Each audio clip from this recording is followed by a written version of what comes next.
সারা দিন ব্যাপী সারা দেশ জুড়ে দুটি খুব বড় ঘটনা, যে দুটির একটি ঘটছে দিল্লিতে পার্লামেন্টে, আর আরেকটা ঘটছে এই খাস কলকাতায় এখানকার বিদায়ী মুখ্যমন্ত্রী তার নির্বাচনী ক্ষেত্রের একদম কাছাকাছি, এবং তার নির্বাচনী ক্ষেত্রে শুধু না, যেখানে তার নির্বাচনী যে যাকে বলা হয় প্রস্তাবক তার বাড়িতে পর্যন্ত।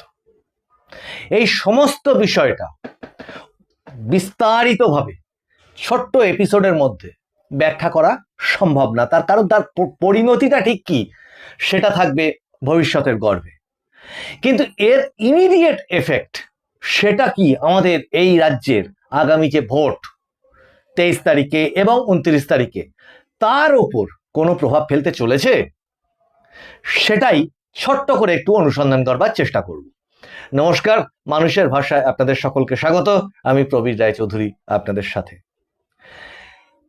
দুটি বৃহৎ ঘটনার একটি, যেটা আপনারা সকলেই জানেন, যে সেটা ঘটছিল পার্লামেন্টে, যেখানে কেন্দ্রীয় সরকারের তরফ থেকে 3টি মেজর বিল আনা হয়েছিল সংসদে, যার মধ্যে সংবিধান সংশোধনের বিলও ছিল, যেটা কি 131তম সংবিধান সংশোধনের ক্ষেত্রে মহিলা সংরক্ষণ বা উমেন রিজার্ভেশন বিল বলা যেতে পারে, যেটাকে নাম দেওয়া হয়েছে নারী শক্তি বিল।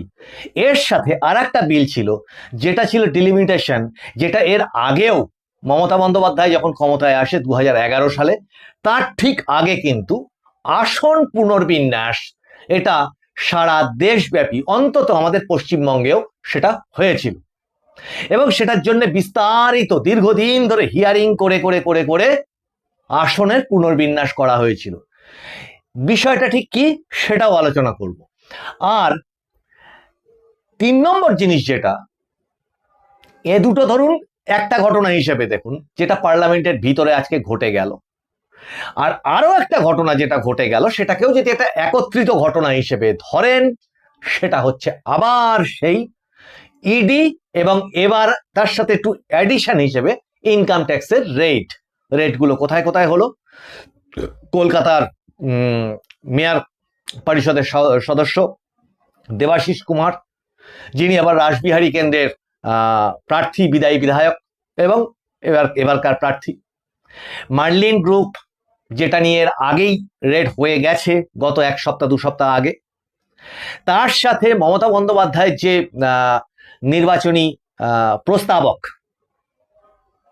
মিস্টার এম শাহ, তার বাড়িতে পর্যন্ত রেড হয়েছে। এছাড়া সব মিলে মোটামুটি 12টা জায়গায় ইডি এবং ইনকাম ট্যাক্সের রেড হয় আজকে, এবং সেই রেডটা প্রায় ধরে নিন 15 ঘন্টা যাবত সেই রেড চললো, এবং এই খানিকক্ষণ আগে আপনাদের সঙ্গে যখন এই এপিসোডটা রেকর্ড করছি, তার খানিকক্ষণ আগে এই 9টার দিকে সেই রেডটা কমপ্লিট হলো। না, এখনো পর্যন্ত কারোরই কোনো গ্রেপ্তারির খবর আমাদের কাছে নেই। আপনারাও টিভিতে দেখছেন বা অন্যান্য সোশ্যাল মিডিয়ায় দেখছেন, এরকম কোনো গ্রেপ্তারির খবর নেই। এবার আসি প্রথম ঘটনাটায়। প্রথম ঘটনাটা হচ্ছে পার্লামেন্টের যে সেশন এই মুহূর্তে চলছে, চালু সেশন যেটা, সেই সেশনে কি, যেখানে বিজেপি বা অন্যান্য দলগুলিও যদি ধরে নিই, বিশেষত যদি কেন্দ্রের শাসক দল বিজেপিকে ধরি, এনডিএ এর প্রধান শরিক, যেখানে সামনে 5টা রাজ্যের বিধানসভা ইলেকশন এই দরজায় করা নাড়ছে, চালুও হয়ে গেছে, যার পুরো রেজাল্ট বেরোবে 4 তারিখ। এটুকু কি মনে হয় যে যেখানে সংবিধান সংশোধন করবার জন্য 2/3 মেজরিটি লাগে, মানে আমাদের দেশের পার্লামেন্টে 543টা আসন আছে, 2/3 মেজরিটির অর্থ 360-এর কাছাকাছি, যার সঙ্গে 2টো নমিনেটেড সদস্য দিয়ে যদি ধরা হয়, তাহলে 363টা সংখ্যা লাগে 2/3 গরিষ্ঠতার জন্য। এবং আমাদের দেশের সংবিধানের কোনো একটি ধারাকে সংশোধন করতে গেলে, এটা আমরা সকলেই জানি, যারা জানেন না তাদের জন্য একটুখানি জানাচ্ছি যে 2/3 সদস্যের সাপোর্ট লেগে বিলটা যদি পাশ হয় তবে সেইটা সংবিধানে নতুন আইন হিসেবে বা সংবিধানের সংশোধন হিসেবে সংযোজিত হয়। আজকে বিজেপি যে বিলগুলো সাবমিট করেছিল বা পেশ করেছিল লোকসভায়, আলোচনা হলো গত দুদিন যাবত সেই নিয়ে সরকার পক্ষ বিরোধী পক্ষের সমস্ত রকম মতামত যে বিতর্ক হয় সেটা আপনারা লোকসভা টিভিতে এবং ইন্টারনেটে সবাই দেখেছেন যারা ইন্টারেস্টেড এই ব্যাপারটা নিয়ে। এইখানে আমি এই যারা ইন্টারেস্টেড কথাটার তলায় একটু আন্ডারলাইন করে রাখতে বলছি, তার কারণ যারা ইন্টারেস্টেড তারা এটাকে ফলো করেন, সেটাকে ডিপলি সেটাকে দেখেন টোটাল বিতর্কটা কি হচ্ছে। ফলাফল আজকে কি দাঁড়ালো, আজকে সেইটার ওপর ভোটাভুটি ছিল এবং তার মাঝখানে জানিয়ে রাখি যে বিজেপি বিরোধী যে দলগুলো ছিল সেই দলগুলি সকলে মিলেই এই বিলটার বিরোধিতা করেছিল। তার মধ্যে তামিলনাড়ুর ডিএমকে মুখ্যমন্ত্রী স্টালিন এবং তার দলবল, তার পার্টি আজকে কালো ড্রেস, কালো পতাকা ইত্যাদি পরে সেটার বিরুদ্ধে প্রতিবাদ জানিয়েছে। সেটাকে নিয়ে প্রধানমন্ত্রী নরেন্দ্র মোদী সেটাকে নিয়ে কটাক্ষ করতেও ছাড়েননি। এবং এই বিলটা নিয়ে যখন বিতর্ক হয় তখন স্বরাষ্ট্রমন্ত্রী অমিত শাহ তিনি এটা বলেন যে বিরোধীদের যদি কোনো রকম আপত্তিও থাকে, যে যে জায়গাগুলো সংশোধন করবার প্রয়োজন আমাকে 1 ঘন্টা সময় দিন, হাউসটা বন্ধ রেখে আমি 1 ঘন্টার মধ্যে সংশোধন করে এনে দিচ্ছি, বিলটা পাশ হতে দিন। সেটা কি 33% মহিলাদের সংরক্ষণ, মানে পার্লামেন্টে যত আসন আছে তার মধ্যে মহিলাদের 30% আসন যেন সংরক্ষিত হয় মহিলা প্রতিনিধিত্ব বাড়ানোর জন্য। তাহলে দেশে নারীদের অধিকার, নারী স্বাধীনতা এই সমস্ত নিয়ে প্রচুর মানুষজন প্রচুর কথাবার্তা বলেন।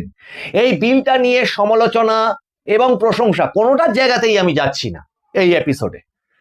সকলেরই নিজস্ব নিজস্ব মত একটা বিল সম্পর্কে, একটা আইন সম্পর্কে থাকতেই পারে, কিন্তু এই বিলটার বিরোধিতা করবার ক্ষেত্রেও বিরোধীরা যে যুক্তিগুলো দেখিয়েছিলেন সরকার পক্ষ বলেছিল সেটাকেও মেনে নিয়ে সংশোধিত আকারে সেই বিলকে পেশ করবেন। আর একটা বিল কি ছিল, ডিলিমিটেশন, মানে এক একটা লোকসভা কেন্দ্রে দেখা যায়, যেটা স্বরাষ্ট্রমন্ত্রীর মুখ থেকেই আজকে লোকসভায় শোনা গেছে, যে কোনো কোনো লোকসভায় দেখা যাচ্ছে 20 লক্ষ ভোটার, কোনো কোনো লোকসভা আসনে দেখা যাচ্ছে 46 লক্ষ ভোটার, আবার কোনো একটি লোকসভায় দেখা যাচ্ছে 6 লক্ষ ভোটার। তাহলে এই যে জনপ্রতিনিধি নির্বাচিত হয় সেটা সমান রেশিও মানে ভোটদানের ভিত্তিতে হচ্ছে না।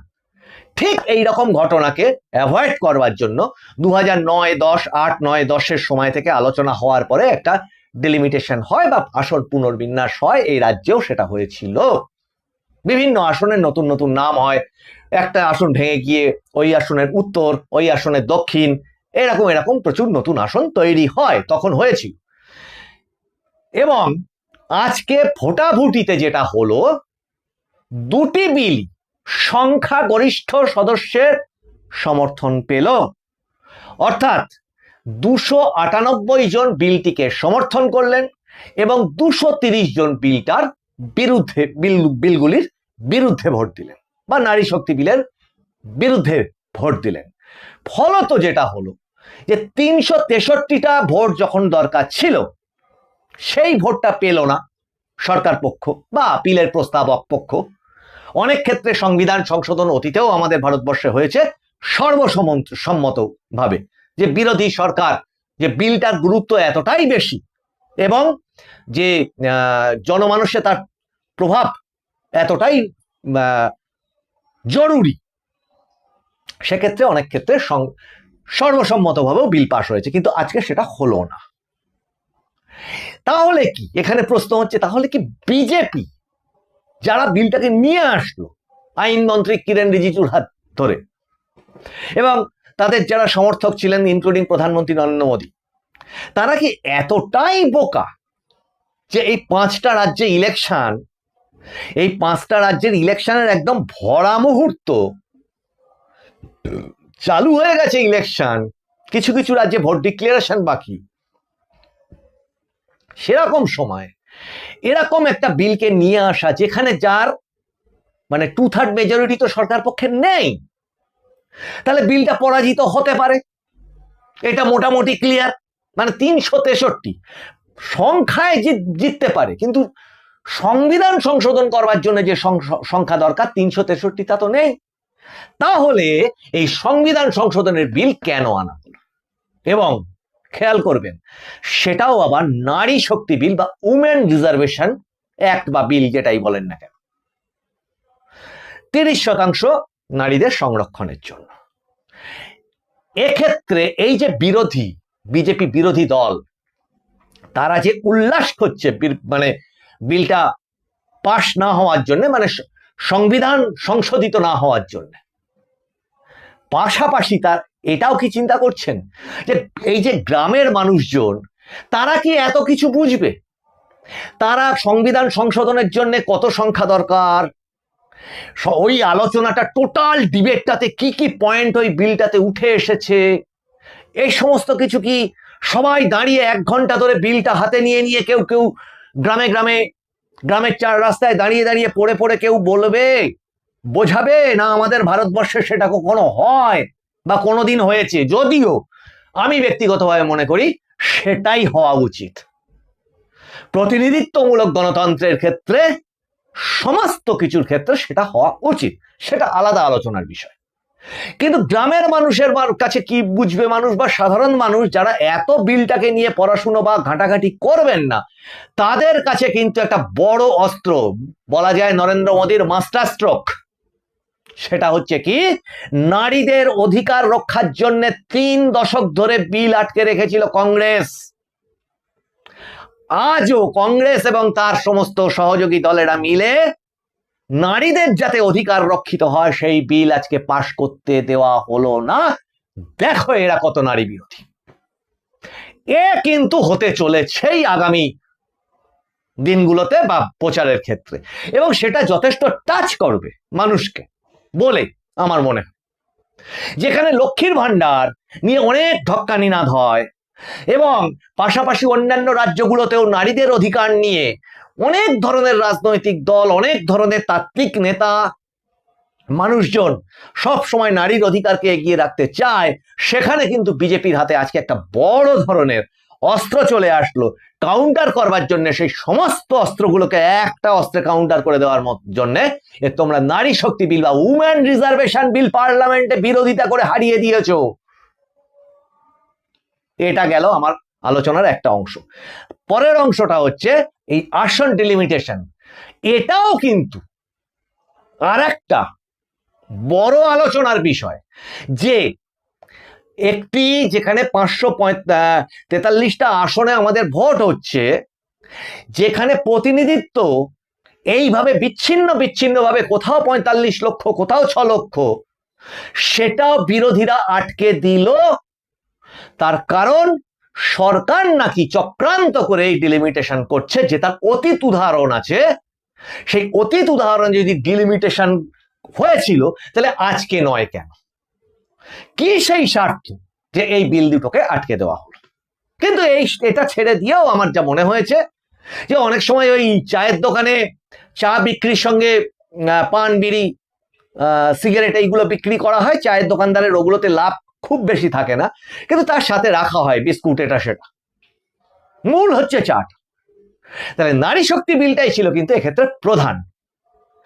এরপরে আসি, আজকে এই যে রেটটা হলো, সারাদিন ব্যাপী হলো।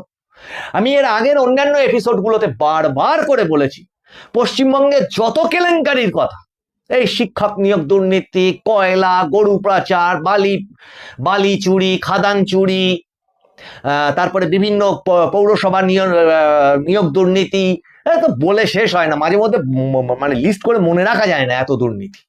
হসপিটালের দুর্নীতি, ভ্যাকসিন চুরির দুর্নীতি, ট্রিপল চুরির দুর্নীতি, নানান কিছু আছে। এখন তারপরে আরো তো আছে, ওই নারদা, সারদা, রোজ ভ্যালি, এই সমস্ত গুলো তো আছেই, ছেড়ে দিন। এখন এই সমস্ত কিছুর পর যদি দেখেন যে এই যে ইডি রেট আজকে যেটা হলো, এই নিয়ে প্রচুর মানুষের মনের মধ্যে এইটা হতে পারে যে এ তো রেট, আজকালকার দিনের রেট, আর ওই কারোর একটা সাইকেলের বেল বাজানো, ও দুটো প্রায় সমানই হয়ে গেছে। কিন্তু একটা কথা বারবার করে মনে রাখতে বলছি, যে বারবার বলেছি ওই সমস্ত কেলেঙ্কারিগুলোর থেকে সেরা কেলেঙ্কারি হচ্ছে জমি লুট কেলেঙ্কারি। বিঘের পর বিঘা, কত লক্ষ লক্ষ বিঘা জমি যে 2 নম্বরি করে লুট করা হয়েছে, এবং কত রকমের প্রজেক্ট মিথ্যা কাগজ তৈরি করে মানুষের কাছ থেকে টাকা নিয়ে ফ্ল্যাট দেয়নি, প্রজেক্ট হয়েছে, প্রজেক্টটা নামে আছে, ডিজাইনে আছে, কিন্তু মানুষের কাছে হস্তান্তর হয়নি, অ্যাডভান্স বুকিং নিয়ে বসে আছে, এগুলো তো আছেই। সোজা একদম কলকাতা থেকে শুরু করে কাকদ্বীপ পর্যন্ত যদি কেউ গাড়ি নিয়ে যেতে থাকে, দুপাশে দুপাশে তাকাতে তাকাতে চলে যেতে পারবে। আবার অন্যান্য সব জেলার কথা বলছি, উত্তর 24 পরগনায় আছে, সমস্ত জায়গাতে, কলকাতার কাছাকাছি জায়গাগুলোতে এগুলো আরো বেশি পরিমাণে হয়েছে, কারণ ভ্যালুটা আরো বেশি সেখানে। শহরের কাছাকাছি, কলকাতা মেট্রোপলিটন সিটির কাছাকাছি এগুলো আরো বেশি হয়েছে। আর খোদ কলকাতার মধ্যে কত হয়েছে তার তো কোনো সীমা পরিসীমা নেই, সেগুলো তো মাঝে মধ্যেই ছিটকে ছুটকে বেরিয়ে পড়ে। কিন্তু কোনো ভোটে যেতে যাচ্ছে কোন একটি রাজনৈতিক দল যে বিভিন্ন রকম ইস্যুতে জর্জরিত, এই সমস্ত কটা কেলেঙ্কারিতে জর্জরিত, তার আবার প্রচুর অ্যারেস্ট হয়ে জেলের মধ্যে আছে, কিছু জামিনে ছাড়া আছে, আবার তারা নির্বাচনী প্রচারে থাকাকালীন অবস্থাতে এসআইআর সঙ্গে মোথাবাড়ি কাণ্ডের হিয়ারিং পেন্ডিং রয়েছে, এখনো এনআইএ তদন্ত চলছে, তার মধ্যে নাকি রহস্যজনক যোগ পাওয়া যাচ্ছে অনেকের। এবং সুপ্রিম কোর্টের প্রধান বিচারপতি জানতে চেয়েছেন যে এদের একটা, যেটা এনআইএ রিপোর্ট সাবমিট করেছে সেটা গোপন রিপোর্টে জানতে চেয়েছেন যে এদের রাজনৈতিক পরিচয় আগে খুঁজে বার করো। এরকম চাপ তো আছেই, কারণ মোথাবাড়ি কাণ্ডের সঙ্গে শাসক দলের বিভিন্ন মানুষের নাম জড়িয়ে গেছে, বিভিন্ন কাউন্সিলরদের নাম জড়িয়ে গেছে, সেই চাপ তো আছেই। তার সাথে ইডি আইপ্যাক কেসের হিয়ারিং অপেক্ষা করে পড়ে রয়েছে, যেটা সুপ্রিম কোর্টের নজিরবিহীন বলে রায় দেবে বলে অপেক্ষা করে বসে আছে, যদিও সেটা আবার পিছিয়ে এই সামনের সপ্তাহের দিকে আছে বলে শোনা যাচ্ছে, যদিও লিস্টিংটা এখনো পর্যন্ত আমরা হাতে পাইনি। যেটা ছিল 14, 15, 16 হিয়ারিং হওয়ার কথা ছিল, সেটা পিছিয়ে এখন নতুন লিস্টিং এ কি দেখা যাবে সেটা আমরা আগামী দিনে দেখতে পাবো। কিন্তু এই যে এই রেট কিন্তু যদি মুখ্যমন্ত্রীর প্রস্তাবক তার বাড়িতে পর্যন্ত রেড হয়, এবং তার সাথে আগের যে দেবাশিস কুমার, মের্লিন গ্রুপ, কুমার সাহা, এই সমস্ত নামগুলো, এবং টোটাল এপিসেন্টারটা খেয়াল করে দেখুন বা কেন্দ্রবিন্দুটা খেয়াল করে দেখুন, ওই ভবানীপুর চত্বর, কিছুটা সল্টলেক। এখন ভবানীপুর চত্বর যেটা হচ্ছে হাই ভোল্টেজ লড়াই, এবং সমস্ত বা সারা ভারতবর্ষের নজর ওই কেন্দ্রটাতে বিরোধী দলনেতা শুভেন্দু অধিকারীর সাথে মমতা বন্দ্যোপাধ্যায়ের মানে যে ভোটযুদ্ধ, সেখানে মুখ্যমন্ত্রীর নিজের প্রস্তাবকের বাড়িতে যদি এই ধরনের রেড হয়, যেটা নিয়ে মুখ্যমন্ত্রী নিজেও উষ্মা প্রকাশ করলেন, খুব স্বস্তিতে থাকতে পারছে কি তারা? এবং এই পরিমাণ জমি কেলেঙ্কারি, যার বিস্তর অসঙ্গতি পেয়েছে বলে ইডি নাকি সেই কেসটা আইটি মানে ইনকাম ট্যাক্সকে দিয়েছিল আরো সরজমিনের তদন্তের জন্য, তারই বা এফেক্ট আগামী দিনে আমাদের ভোটের কি আসতে চলেছে। কারণ ভোটটা কিন্তু আর মাত্র 6 দিন, তার মাঝখান থেকে 2 দিন বাদ দিয়ে দিন প্রচার বন্ধ হয়ে যাবে, মানে আর 4 দিন, মাঝখানে শনি রবি আছে। এর সামগ্রিক প্রভাব কি পড়তে চলেছে সমস্ত ভোটটাতে? বিজেপি এই পুরো ইস্যুটাকে কিভাবে তুলে ধরতে পারবে? তার কারণ এখানে তারা নারী শক্তি কার্ড, যুব শক্তি কার্ড, এইগুলো তারা প্রকাশ করেছে অলরেডি, জনসংযোগের একটা মাধ্যম তৈরি করেছে, যেটাকে নিয়ে তারা মানুষের বাড়িতে গিয়ে জনসংযোগটা করতে পারে, নিজেদের ম্যানিফেস্টোকে তুলে ধরতে পারে, অন্তত সেই উদ্যোগটা তারা নিয়েছে। পাশাপাশি নির্বাচন কমিশনের যে পরিমাণ নিরাপত্তা বলয় তৈরি করছে ভোটদান কেন্দ্রগুলিতে, ফলত উত্তরবঙ্গে যে পরিমাণ সুনামি, গেরুয়া সুনামি বলা যায়, আসতে চলেছে বলে সবাই অনুমান করছেন, তার রেশ কিন্তু এই দক্ষিণবঙ্গে পড়তে পারে। একবার ওদিকে যদি পজিটিভ একটা বার্তা পেয়ে যায় মানুষ, ক্ষতিগ্রস্ত মানুষ, পরিবর্তনকামী মানুষ, তখন দক্ষিণবঙ্গে যে সমস্ত ছোট ছোট বাধাগুলোও এখনো রয়ে যাচ্ছে, সেগুলোকে উতরানো অনেক সহজ হবে। তবে তার মধ্যে থেকে এই যে পোস্টাল ব্যালট লুট হচ্ছে সে সমস্ত ব্যাপারেও বিরোধী দল তার এবং নির্বাচন কমিশনের আরো বেশি পরিমাণে নজর দেওয়া উচিত বলে আমাদের তরফ থেকে আমরা মনে করি। আপনারা দর্শক কি মনে করেন তার জন্য রয়েছে মানুষের ভাষার উন্মুক্ত কমেন্ট বক্স। হাত খুলে লিখুন আপনার মতামত এবং শেয়ার করুন, যাতে এই এপিসোডের সাথে অনেকের সাথে আপনার কমেন্টও চতুর্দিকে ছড়িয়ে পড়ে উপযুক্ত জায়গায় উপযুক্ত মানুষের চোখে পড়ে। আপনাদের ভালো লাগলে লাইক করুন, শেয়ার করুন এবং সাবস্ক্রাইব করুন এবং নোটিফিকেশনটা অন রাখুন। আপনাদের সঙ্গে আবার দেখা হচ্ছে সামনের এপিসোডে। আপনারা নজর রাখুন মানুষের ভাষার পর্দায়। মানুষের ভাষা সবার মনের কথা বলে। নমস্কার।